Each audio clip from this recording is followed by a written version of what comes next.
This time last year, I was in final preparations for becoming a transitional deacon on the way to being ordained a Roman Catholic priest.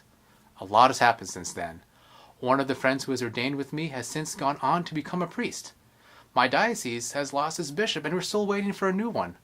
I've worked and ministered as a deacon on both sides of the country, and now here I am, back for my last semester of seminary.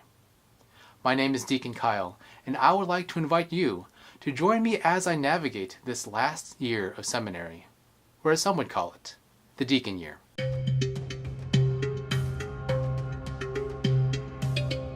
Hello and welcome to the first episode of the Deacon Year, a new weekly show about the life of at least one transitional deacon preparing to become a Catholic priest. First off, I would like to greet and acknowledge subscribers and viewers from my previous series. I just can't say how touched I have been to see that this simple thing be of at least some help to people who I've never met before. I pray that you are doing well in your life and your discernment or your ministry, and I apologize for the long hiatus in my videos. For those of you who have no idea what I'm talking about, you can check out this 14-day video countdown that I did on me becoming a deacon, right here, assuming you're watching this on a computer and that your annotations are turned on. I would like to set the stage by providing a little bit of background and giving a little hint at the questions that are ahead in my seminary journey. For starters, I have been studying graduate level theology for the past 4 years on the East Coast. But I am a seminarian for the Diocese of Spokane, Washington. This means for me that at the end of my seminary formation in May, the plan is for me to return to Spokane to be ordained a priest, and then to serve the people of God in the realm of the Eastern Third of Washington State, the Diocese of Spokane. Last February, I was ordained together with 2 other Spokane seminarians by our bishop, and since that time I have dived headfirst into ministry as a deacon, proclaiming the gospel, preaching at Mass, baptizing children, and even doing a couple weddings. It has been an incredibly exciting and yes, challenging time as I've grown into this identity as a minister of God.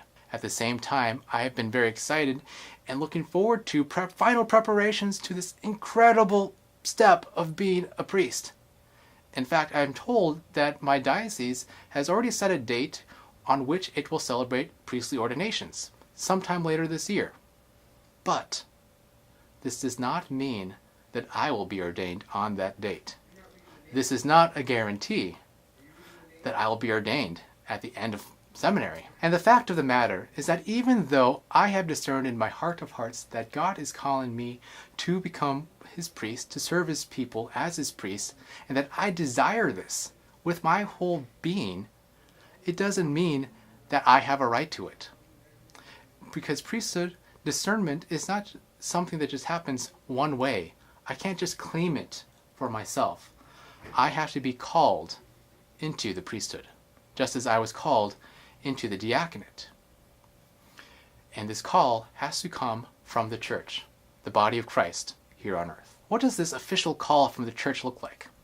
First, it begins sometime later this month, where the faculty of my seminary will meet together and decide whether or not they will recommend me to receive holy orders. They literally take a vote to see whether or not, through my formation, through my ministry, I've demonstrated that I am ready for this next step.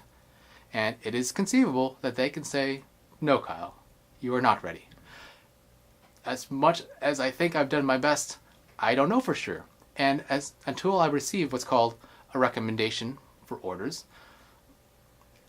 it'll still be hanging over my head. Assuming that the seminary faculty vote to recommend me or approve me for orders, they will send that recommendation back to my diocese, where a representative of the church will accept it and then hopefully call me to holy orders. Now, this is where things get a little complicated, because up until last November, we did have a bishop, Blaise Supich, but he has since moved on to bigger things, namely the Archdiocese of Chicago, and we are without a bishop right now, and we're still waiting for Pope Francis to send us a new one. Based off Catholic theology, the bishop is the pastor of the diocese.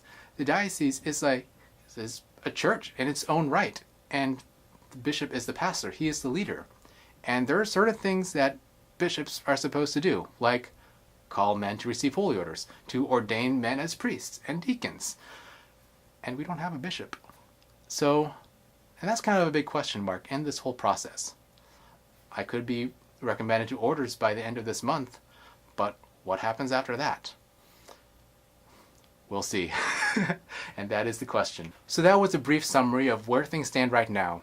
What I know, what I don't know. Things hanging over my head, things that I'm pretty sure of.